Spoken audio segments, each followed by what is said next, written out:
আসসালামু আলাইকুম ওরহমতুল্লাহ। আমাদের জীবনে এমন কিছু মানুষ আছেন যাদের সাথে আমাদের সম্পর্কটা রক্তের, আত্মার। আমরা তাদের বলি আত্মীয়।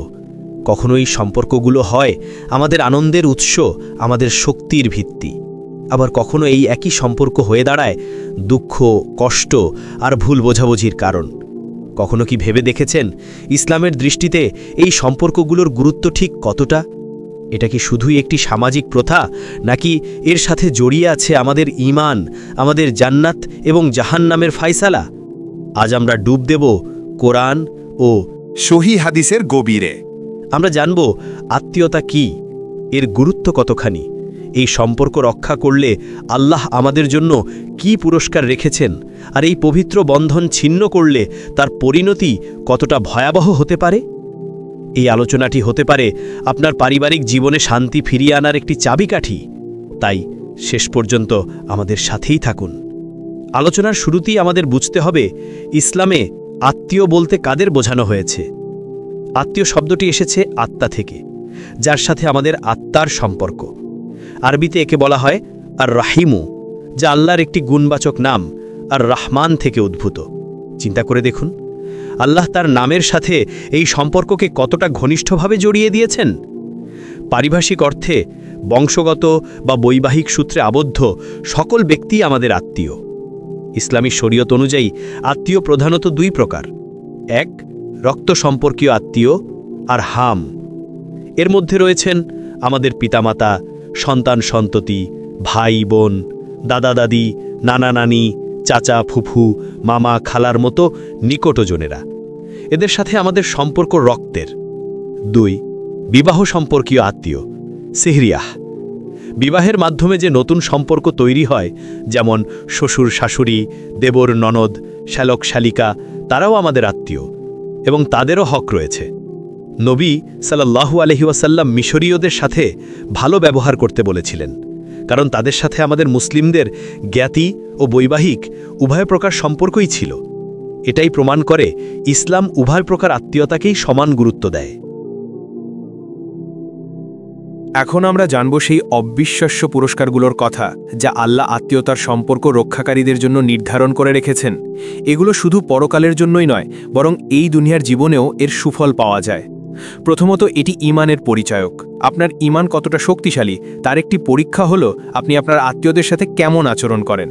রাসূলুল্লাহ সাল্লাল্লাহু আলাইহি ওয়াসাল্লাম বলেছেন, যে ব্যক্তি আল্লাহ ও পরকালের প্রতি বিশ্বাস রাখে সে যেন তার আত্মীয়তার সম্পর্ক বজায় রাখে। সহিহ বুখারী। দ্বিতীয়ত, আপনার রিজিক ও হায়াতে বরকত আসবে। এটা বিস্ময়কর। কে না চায় তার রুজি রোজগার বৃদ্ধি হোক আর আল্লাহ তাকে দীর্ঘ ও অর্থপূর্ণ জীবনদান করুন? নবীজি এর সমাধান দিয়েছেন। তিনি বলেছেন, যে ব্যক্তি চায় যে তার জীবিকা বৃদ্ধি হোক এবং তার হায়াত দীর্ঘ হোক, সে যেন আত্মীয়দের সঙ্গে সদাচরণ করে। সহিহ বুখারী। একবার ভাবুন, আপনার কোনো আত্মীয় হয়তো আর্থিক কষ্টে আছেন, আপনি তাকে সাহায্য করলেন। এই কাজটি শুধু তার কষ্টই দূর করবে না, বরং আল্লাহর ওয়াদা অনুযায়ী আপনার নিজের রিজিকের মধ্যেও বরকত নিয়ে আসবে। সুবহানাল্লাহ।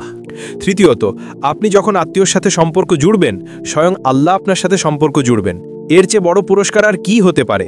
একটি হাদিসে কুদসিতে আল্লাহ তাআলা বলেন, আমি রহমান, আমি রাহিম, অর্থাৎ আত্মীয়তার সম্পর্ক সৃষ্টি করেছি। যে ব্যক্তি এর সাথে সম্পর্ক বজায় রাখবে, আমিও তার সাথে সম্পর্ক বজায় রাখব, আর যে ব্যক্তি তা ছিন্ন করবে, আমিও তার সাথে সম্পর্ক ছিন্ন করব। সুনান আবু দাউদ। এবং চতুর্থ, যা আমাদের সকলের চূড়ান্ত লক্ষ্য, জান্নাত। আত্মীয়তা সম্পর্ক রক্ষা করা জান্নাতে প্রবেশের একটি অন্যতম মাধ্যম। একজন সাহাবী যখন নবীজিকে জান্নাতে যাওয়ার সহজ পথ জিজ্ঞেস করলেন, তিনি আল্লাহর ইবাদত, নামাজ ও জাকাতের পরই আত্মীয়তার সম্পর্ক অটুট রাখার কথা বলেছিলেন। সহিহ বুখারী ও মুসলিম। পবিত্র কুরআনেও আল্লাহ মুমিনদের বৈশিষ্ট্য হিসেবে উল্লেখ করেছেন যে আল্লাহ যে সম্পর্ক অটুট রাখার নির্দেশ দিয়েছেন তারা তা অটুট রাখে। সূরা রাদ 21। আল্লাহ আমাদের সবাইকে এই সৌভাগ্যবান মানুষদের অন্তর্ভুক্ত করুন, আমিন। মুদ্রার অপর পিঠও রয়েছে। ইসলামে আত্মীয়তার সম্পর্ক রক্ষা করা যেমন বিরাট পুণ্যের কাজ, তেমনি এই সম্পর্ক ছিন্ন করাও অন্যতম কবিরা গুনাহ বা মহাপাপ। এর পরিণতি এতটাই ভয়াবহ যে তা আমাদের দুনিয়া ও আখিরাত দুটোই ধ্বংস করে দিতে পারে। প্রথমত, সম্পর্ক ছিন্নকারী ব্যক্তি অভিশপ্ত, তার উপর স্বয়ং আল্লাহর লান বা অভিশাপ বর্ষিত হয়। আল্লাহ কোরআনে বলেন, তবে কি তোমরা ক্ষমতায় অধিষ্ঠিত হলে পৃথিবীতে বিপর্যয় সৃষ্টি করবে এবং আত্মীয়তার বন্ধন ছিন্ন করবে? আল্লাহ এদেরকেই লানত করেন এবং বধির ও দৃষ্টিশক্তিহীন করে দেন।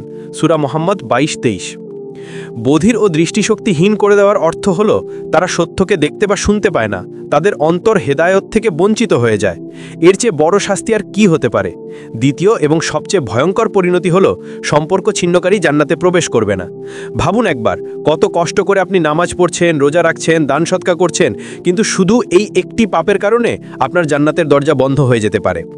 জুবাইর ইবনে মুতিম রাইহা থেকে বর্ণিত, রাসূলুল্লাহ সাল্লাল্লাহু আলাইহি ওয়াসাল্লাম স্পষ্টভাবে বলেছেন, আত্মীয়তার সম্পর্ক ছিন্নকারী জান্নাতে প্রবেশ করবে না। সহিহ বুখারী ও মুসলিম।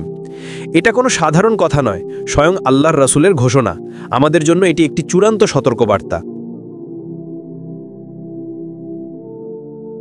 তৃতীয়ত, এই পাপের শাস্তি দুনিয়াতে শুরু হয়ে যায়।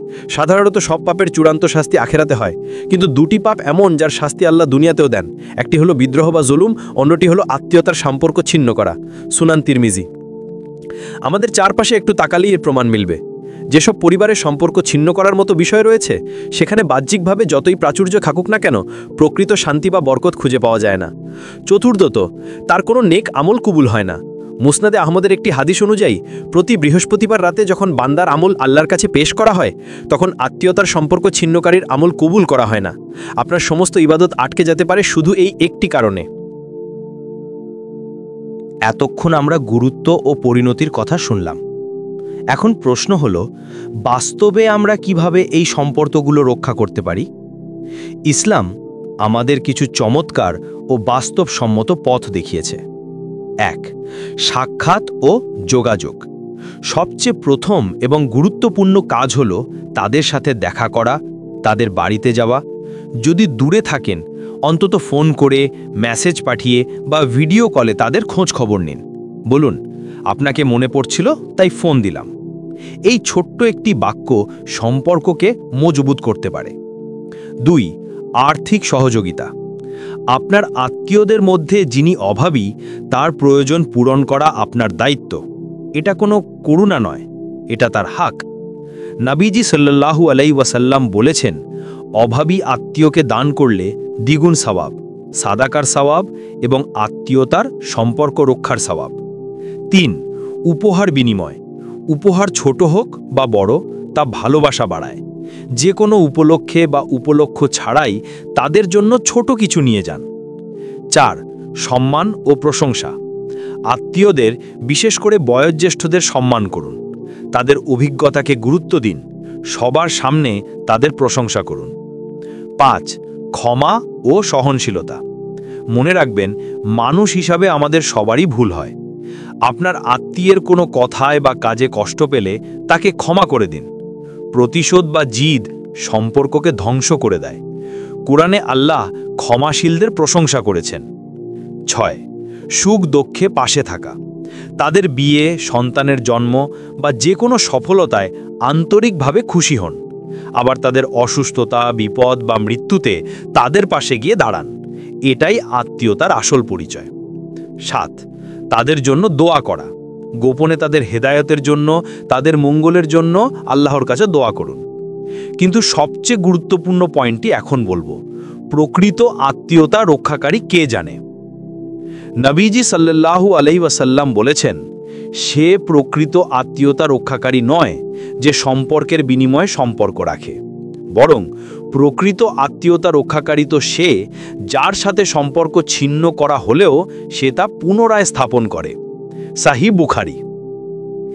এটাই ইসলামের সৌন্দর্য। সে আমার সাথে কথা বলে না তাই আমিও বলবো না, এটা ইসলামের শিক্ষা নয়। সে আমার ক্ষতি করেছে তাই আমিও তার ক্ষতি করব, এটা ইসলামের শিক্ষা নয়। ইসলামের শিক্ষা হলো ক্ষমার, উদারতার এবং নিজে এগিয়ে গিয়ে সম্পর্ককে বাঁচিয়ে রাখার। আমি জানি আপনাদের অনেকের মনেই এখন একটি প্রশ্ন ঘুরপাক খাচ্ছে। আমার কিছু আত্মীয় এমন আছেন যারা সব সময় আমার ক্ষতি করেন, আমার সাথে অত্যন্ত খারাপ ব্যবহার করেন। তাদের সাথে কিভাবে সম্পর্ক রাখব? এটা খুবই বাস্তবসম্মত একটি প্রশ্ন। ইসলাম অবাস্তব কোনো ধর্ম নয়, যদি কোনো আত্মীয়র কারণে আপনার দিন, ঈমান বা জানমালের মারাত্মক ক্ষতির আশঙ্কা থাকে, তাহলে ইসলাম আপনাকে তার সাথে মেলামেশা কমিয়ে আনার অনুমতি দেয়, কিন্তু সম্পূর্ণরূপে সম্পর্ক ছিন্ন করার অনুমতি দেয় না। এর অর্থ হলো আপনি হয়তো ঘন ঘন তাদের বাড়িতে যাবেন না, কিন্তু সালাম বিনিময়, ঈদের শুভেচ্ছা জানানো, বিপদে খোঁজ নেওয়া, এই ন্যূনতম সম্পর্কটুকু বজায় রাখতে হবে। আপনার পক্ষ থেকে দরজাটি খোলা রাখুন, আর সবচেয়ে বড় অস্ত্র হলো ধৈর্য এবং দোয়া। তাদের আচরণের বিনিময়ে সবর করুন, আর আল্লাহর কাছে দোয়া করতে থাকুন যেন তিনি তাদের অন্তরকে নরম করে দেন। প্রিয় ভাইয়েরা ও বোনেরা, আত্মীয়তার সম্পর্ক আল্লাহর পক্ষ থেকে একটি আমানত। এই সম্পর্ক রক্ষা করা জান্নাত পর্যন্ত পৌঁছে দেওয়ার একটি সিঁড়ি, আর তা ছিন্ন করা জাহান্নামের দিকে যাওয়ার একটি পিছলিল পথ। আজকের এই আলোচনার পর আসুন আমরা প্রত্যেকে নিজের দিকে তাকাই। আমার কোনো আত্মীয় কি আমার থেকে কষ্ট পেয়েছেন? আমি কি কারোর সাথে রাগ বা অভিমান করে কথা বলা বন্ধ করে দিয়েছি? যদি এমন কেউ থেকে থাকেন, তাহলে অহংকারকে কবর দিয়ে আজই তাকে একটি ফোন করুন, একটি মেসেজ পাঠান, বলুন, কেমন আছো? চলো যা হয়েছে সব ভুলে যাই। নিশ্চিত করুন, আপনি যখন আল্লাহর জন্য সম্পর্ককে জোড়া লাগাতে এগিয়ে যাবেন, তখন আল্লাহ আপনার সম্মানকে আরও বাড়িয়ে দেবেন। আপনি যে শান্তি অনুভব করবেন তার কোনো তুলনা হয় না। আসুন আমরা একটি সুখী পরিবার ও শান্তিময় সমাজ গড়ার লক্ষ্যে আত্মীয়তার এই পবিত্র বন্ধনকে নতুন করে জীবিত করি। আল্লাহ আমাদের সবাইকে তৌফিক দান করুন। এই গুরুত্বপূর্ণ বার্তাটি আপনার পরিবারের সদস্য ও বন্ধুদের সাথে শেয়ার করুন। হয়তো আপনার একটি শেয়ার দুটো ছিন্ন হওয়া হৃদয়কে এক করে দিতে পারে। কমেন্টে আপনার মতামত জানান। চ্যানেলটি সাবস্ক্রাইব করতে ভুলবেন না। খুব শীঘ্রই দেখা হবে নতুন কোনো বিষয় নিয়ে। আসসালামু আলাইকুম ওয়া রাহমাতুল্লাহ।